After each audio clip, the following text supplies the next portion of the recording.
The morning sun cast long shadows across the grounds of Windsor Castle, as Catherine, Princess of Wales, sat quietly in her favorite garden chair. Her hands trembled slightly as she held the letter that had arrived just hours before. The medical report contained words that would change everything she thought she knew about her future.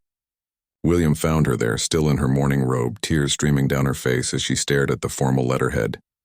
"Kate, what is it?" he asked, his voice filled with immediate concern as he knelt beside her chair.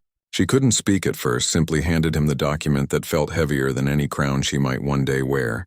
As William's eyes scanned the pages, his face grew pale. The diagnosis was clear, written in clinical terms that somehow made it feel both more real and more impossible at the same time. The rare neurological condition would progress slowly at first, the doctors explained, but eventually it would take away her ability to speak, to move, to be the woman she had always been. There was no cure, no miracle treatment that could stop what was coming. The specialists estimated she had perhaps 18 months before the symptoms would become noticeable to the public, maybe 3 years before she would need constant care. Catherine had always been the strong one, the steady presence who brought calm to William's sometimes stormy nature. She had faced media scrutiny, public criticism, and the enormous pressure of royal life with grace and dignity. But this was different. This was a battle she couldn't win with poise or determination or the right words spoken at the right moment. "We'll fight this," William said immediately, taking her hands in his. "We'll find the best doctors, try every treatment. We won't give up." But even as he spoke the words, they both knew that some fights couldn't be won, no matter how much love and determination you brought to them. The morning that had started like any other had become the beginning of the most difficult chapter of their lives. That evening, they sat together in their private sitting room at Kensington Palace, the children safely tucked away in bed, unaware that their parents' world had just shifted completely. They talked late into the night about what this meant, not just for them as a couple, but for their family, for their duties, for the monarchy itself. Catherine was particularly worried about George, Charlotte and Louis, about how to protect them from what was coming while also preparing them for a future that would be so different from what they had imagined.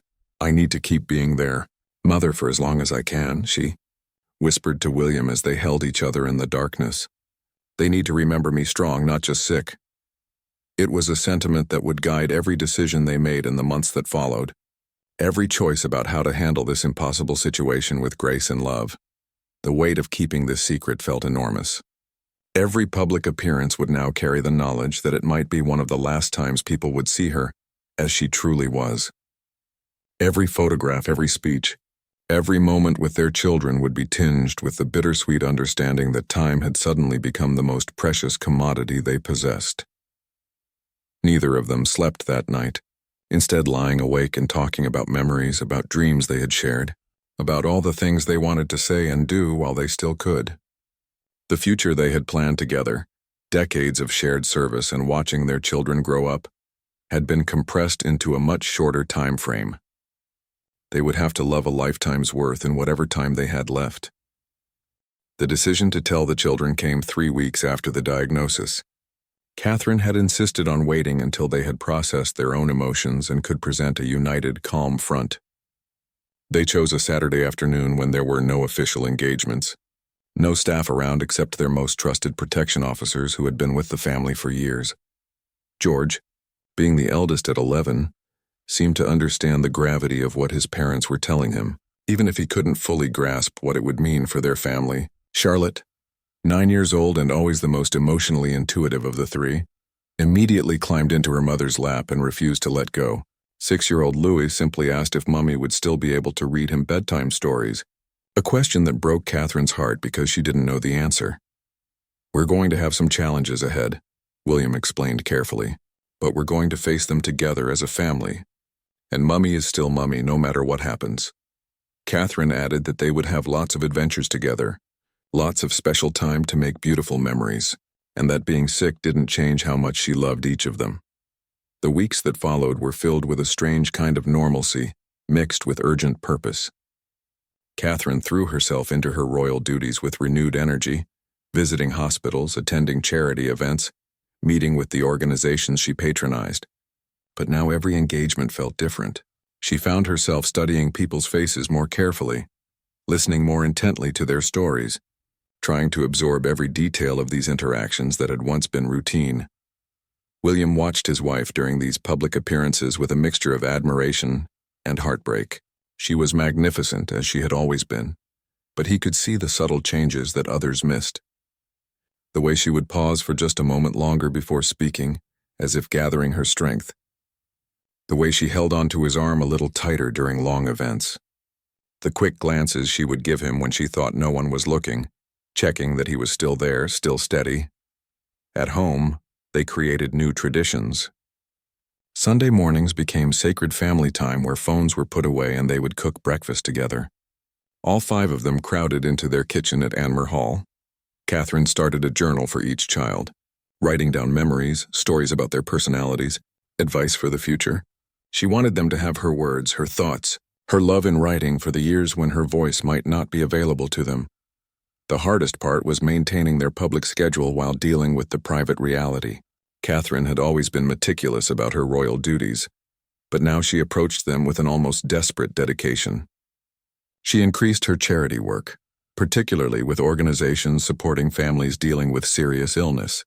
Her speeches became more personal, more heartfelt, though she was careful never to reveal why.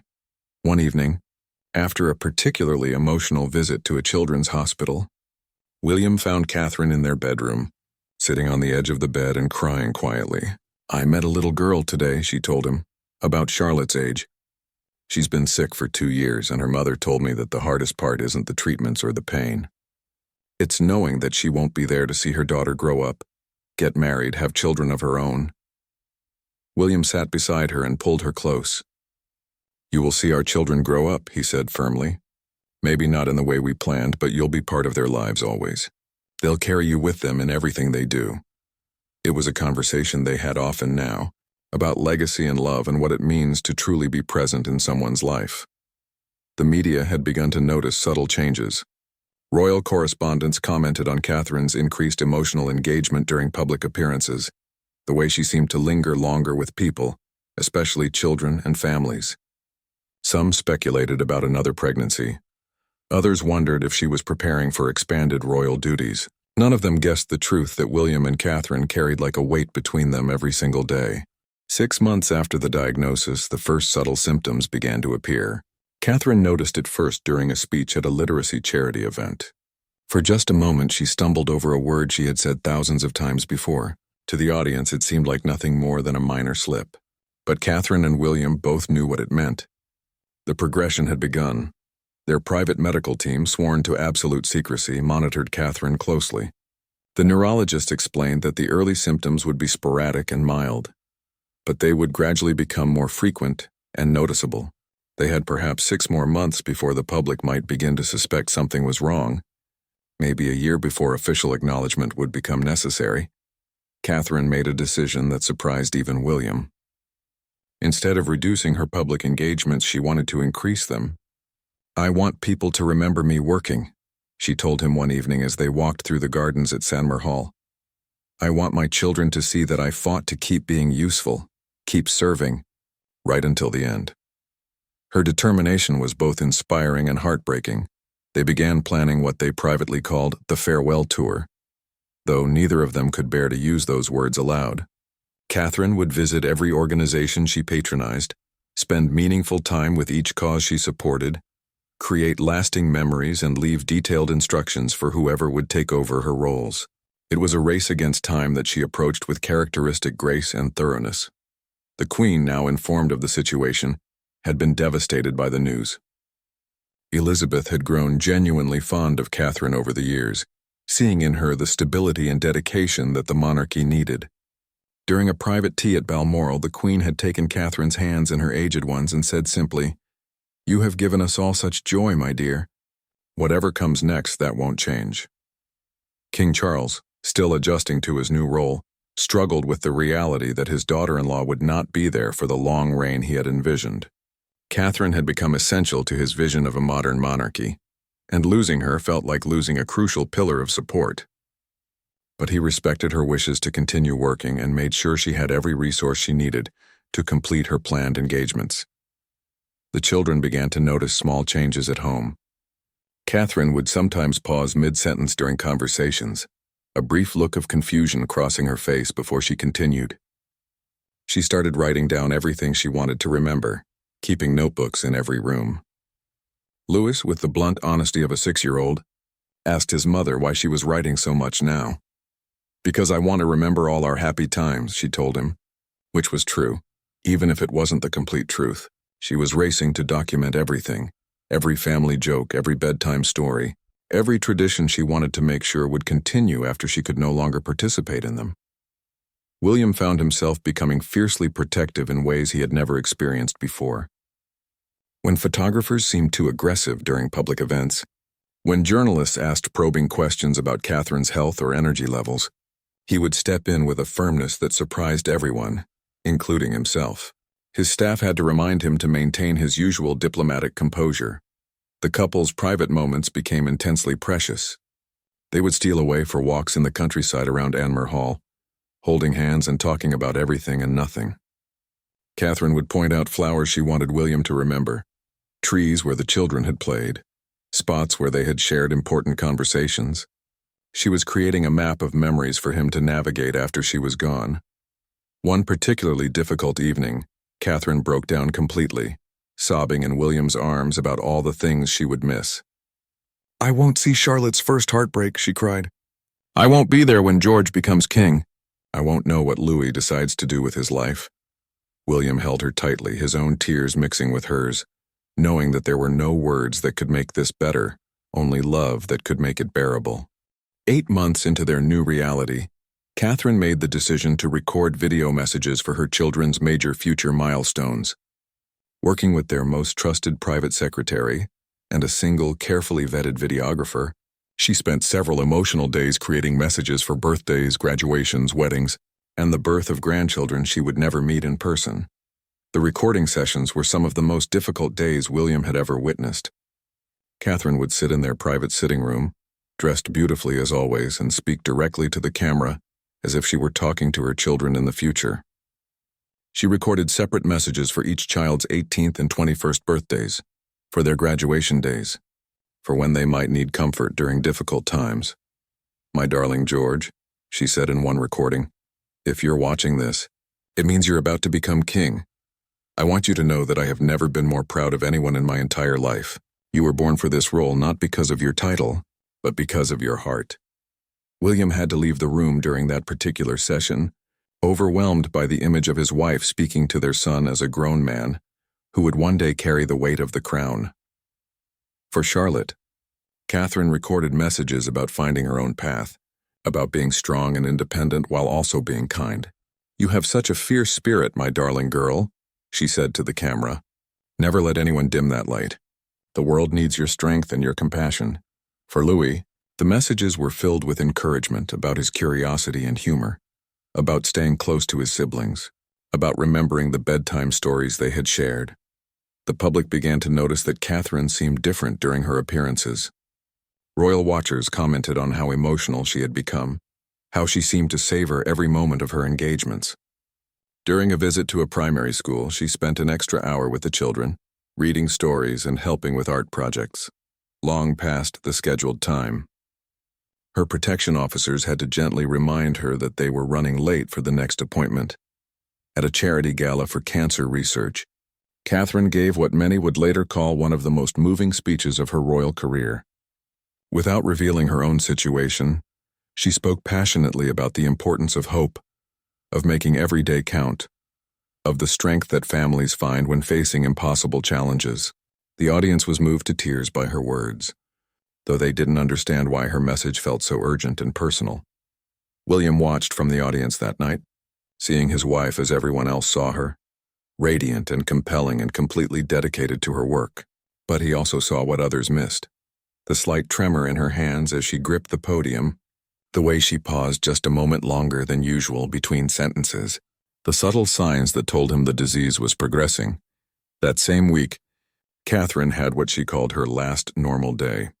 She woke up feeling completely herself, spent the morning playing in the garden with the children, had lunch with William where they laughed until their sides hurt, and fell asleep easily that night. The next morning, she woke up with a persistent headache and a slight slur in her speech that wouldn't go away. The doctors confirmed what they all feared. They had entered a new phase where the symptoms would be more consistent and noticeable. Catherine had perhaps 2 or 3 more months before they would need to make some kind of public announcement. The countdown had begun in earnest. They decided to spend more time at Anmer Hall, away from the formal protocols of palace life. The children sensed the change in atmosphere, becoming more clingy and affectionate than usual. Family movie nights became a daily tradition, with all 5 of them piled together on the sofa, Catherine memorizing the feeling of her children's warm bodies pressed against hers. One evening, as they watched the sunset from their garden, Catherine turned to William and said, "I want people to remember that we were happy. Even with this, even knowing what was coming, we found so much happiness together." William promised her that happiness would be part of her legacy, that their love story wouldn't be defined by its ending, but by the beautiful life they had built together. The decision to tell the public came sooner than they had hoped. During a routine engagement at a children's hospital, Catherine had a moment where she temporarily lost her ability to speak mid-sentence while talking to a young patient. The episode lasted only 30 seconds, but it was captured by photographers, and within hours, speculation about her health was spreading across social media and news outlets. William and Catherine knew they couldn't wait any longer. Working with their communications team, they crafted a statement that was honest but hopeful, focusing on their gratitude for the time they had together, rather than the sadness of what they were losing. Catherine insisted on recording a video message herself, wanting people to hear the news directly from her, while she was still able to speak clearly. The announcement sent shockwaves around the world. Buckingham Palace was flooded with messages of support from world leaders, celebrities, and ordinary people whose lives had been touched by Catherine's work. Flowers began appearing outside palace gates. Cards addressed simply to Kate arrived by the thousands, and social media filled with memories and tributes to the Princess of Wales. The public response was more overwhelming than anyone had anticipated. Children drew pictures of Catherine and sent them to the palace. Women shared stories of how she had inspired them to be better mothers, wives, and citizens. The outpouring of love was both comforting and heartbreaking for William and Catherine, who realized just how deeply she had touched people's lives. Their final official engagement together was a visit to the hospice, where they had first met during their university volunteer work. It felt appropriate to return to the place where their shared commitment to service had begun. Catherine, though visibly struggling with fatigue and occasional speech difficulties, spent hours with patients and families, offering comfort to people facing their own battles with terminal illness. During that visit, Catherine met a woman named Sarah, whose husband was dying of cancer. Sarah told Catherine that watching her handle her diagnosis with such grace had given her strength to face her own family's crisis. "You've shown us how to love someone through the worst times," Sarah said, tears streaming down her face. Catherine hugged her tightly, knowing that this was why she had pushed herself to keep working, to keep serving even as her own world crumbled. The children struggled with the public nature of their mother's illness. George, trying to be mature beyond his years, asked if people would always remember his mother as sick. William assured him that people would remember Catherine as the strong, beautiful, caring woman she had always been, who faced her illness with the same grace she brought to everything else in her life. Charlotte became fiercely protective of family time, asking pointed questions about which events were absolutely necessary and which could be canceled so they could stay home together. She had inherited her mother's intuitive understanding of what was truly important, and she wasn't interested in protocol when it came to protecting the time they had left. Louis, still too young to fully understand what was happening, noticed that everyone seemed sadder lately, and that his mother needed more rest. He began drawing pictures of their family and leaving them around the house for Catherine to find. His 6-year-old way of trying to make things better. Catherine's final solo public appearance was at the launch of a mental health initiative for families dealing with serious illness. Her speech, though delivered more slowly than in the past, was powerful and moving. She spoke about the importance of hope, about finding joy even in difficult circumstances, about the strength that comes from love and community support. "Illness may change our bodies and our futures," she said to the packed auditorium, "but it cannot change the love we share or the difference we can make in each other's lives." Every day is a gift and every moment of connection matters. The standing ovation lasted for nearly 5 minutes, with many in the audience openly weeping. That night, William found Catherine in their bedroom, carefully folding the clothes she had worn to the event. "I want to remember feeling useful," she told him quietly. "I want to remember that I was still able to help people." William held her close, marveling at her strength and wondering how he would ever find the courage to face the world without her by his side. The last few months of Catherine's public life were marked by an extraordinary outpouring of creativity and love from their family. Unable to maintain her regular schedule of engagements, she focused entirely on creating lasting memories with William and the children. They took a private holiday to Scotland, staying in a secluded cottage where they could be completely themselves without the pressure of public scrutiny. During those precious weeks in Scotland, Catherine taught Charlotte how to braid hair in the intricate style she had worn on her wedding day, a skill she wanted to pass down through generations. She showed George how to identify different types of trees and birds, the same way her own father had taught her during childhood walks in Berkshire. With Louis, she built elaborate sandcastles on the beach, letting him bury her feet in the sand while she laughed at his silly jokes. William captured thousands of photographs during this time, knowing that these images would become treasures for their children. Catherine posed willingly for pictures, but more often, William photographed her when she wasn't looking, capturing the natural grace and beauty that had first attracted him all those years ago at university. The family created new traditions during this period. Every evening they would gather for what they called story time, where each person would share the best part of their day. Catherine used these moments to weave family history into their conversations, telling the children stories about their grandparents, about royal traditions, about the long line of love and service they were part of. Catherine also spent hours teaching William things he had never learned, practical matters about running their household and caring for the children that she had always handled. She wrote detailed instructions for George's favorite bedtime stories, Charlotte's preferred way of having her hair brushed, Louis's evening routine that helped him sleep peacefully. These notes became a roadmap for William to follow when he would have to navigate parenthood alone. The progression of her illness became more noticeable during this time. Catherine's speech became slower and sometimes unclear, especially when she was tired. Her handwriting, once elegant and precise, became shaky and difficult to read. Simple tasks that had been automatic now required concentration and effort. But her spirit remained strong, her love for her family burning as brightly as ever. One evening, as they walked along the Scottish coastline, Catherine told William about her fears for the future. "I worry that the children will forget the sound of my voice," she said quietly. "I worry that they'll only remember me being sick." William assured her that he would tell them stories about her every day, that he would make sure they knew not just that she loved them, but how vibrant and alive and wonderful she had been. They made a decision together to create a video diary of their last months as a complete family. Using a simple camera, they recorded ordinary moments, breakfast conversations, bedtime routines, afternoon walks, silly games in the garden. Catherine wanted the children to have footage of normal family life, not just formal occasions or significant events.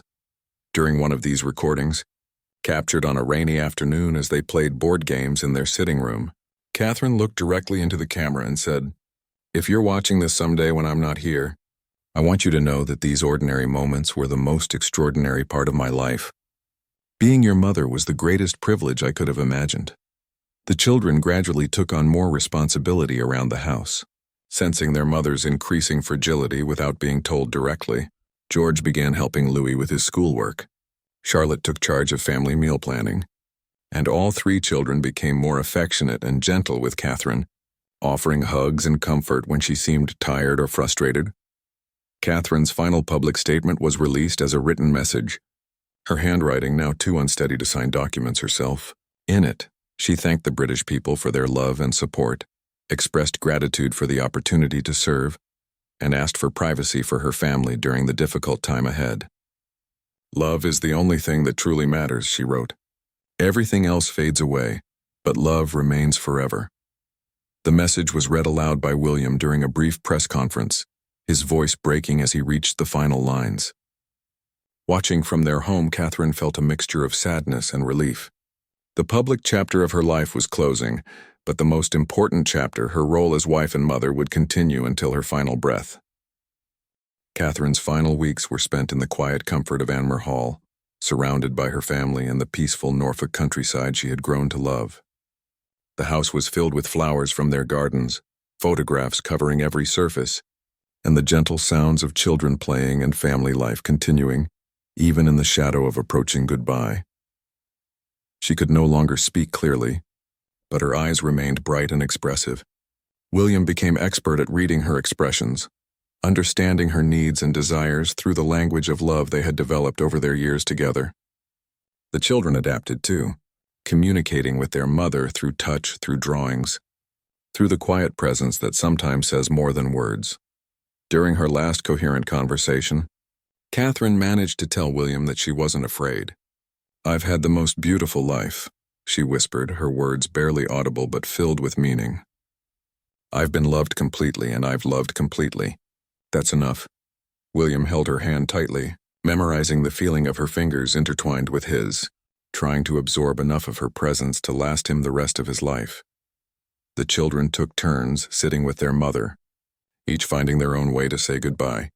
George read to her from books they had enjoyed together, his voice steady and mature as he tried to give back some of the comfort she had always given him. Charlotte brushed Catherine's hair gently, the way her mother had taught her, whispering secrets and jokes that made Catherine's eyes crinkle with silent laughter. Louis, still too young to understand the finality of what was happening, simply curled up next to his mother whenever he could, content to be close to her warmth and familiar scent. Catherine would stroke his hair with whatever strength she had left, pouring all her love into these simple gestures that meant everything. The Queen came for a final visit, spending an afternoon sitting quietly with Catherine, while William took the children for a walk. Two women who had devoted their lives to service, they shared an understanding that needed no words. Elizabeth held Catherine's hand and thanked her for the joy and stability she had brought to the family, for the grace with which she was facing this final challenge. On her last morning, Catherine woke before dawn and asked William to help her to the window, where she could watch the sunrise over their gardens. They sat together in comfortable silence, her head resting on his shoulder, watching the sky slowly lighten over the landscape they both loved. "Thank you," she managed to whisper, though William wasn't sure if she was speaking to him or to life itself for all the beauty it had contained. Catherine passed away peacefully that afternoon, surrounded by her family, with William holding one hand and Charlotte holding the other. Her last conscious act was to squeeze their hands gently, a final message of love that needed no translation. The woman who had graced the world stage with elegance and compassion slipped away as quietly and gracefully as she had lived. The public reaction to her death was unprecedented. Millions of people around the world felt as though they had lost someone personally dear to them. Buckingham Palace was surrounded by flowers so deep that visitors could barely reach the gates. Messages of condolence came from every corner of the globe, from world leaders and ordinary citizens alike, all touched by the story of love and grace that had played out in the public eye. William's statement, released the day after Catherine's death, was simple and profound. "Catherine was the most extraordinary woman I have ever known," he wrote. "She loved completely, served selflessly, and faced her illness with a courage that inspired everyone who knew her story. Her legacy is not just in the work she did, but in the love she shared and the example she set for our children and for all of us." The funeral was a celebration of a life lived fully despite its brevity. Representatives from every organization Catherine had supported attended, along with families she had helped and individuals whose lives she had touched. But at its heart, it was a goodbye from a husband to his beloved wife, from children to their extraordinary mother, from a nation to a woman who had shown them what grace looked like in the face of unimaginable loss.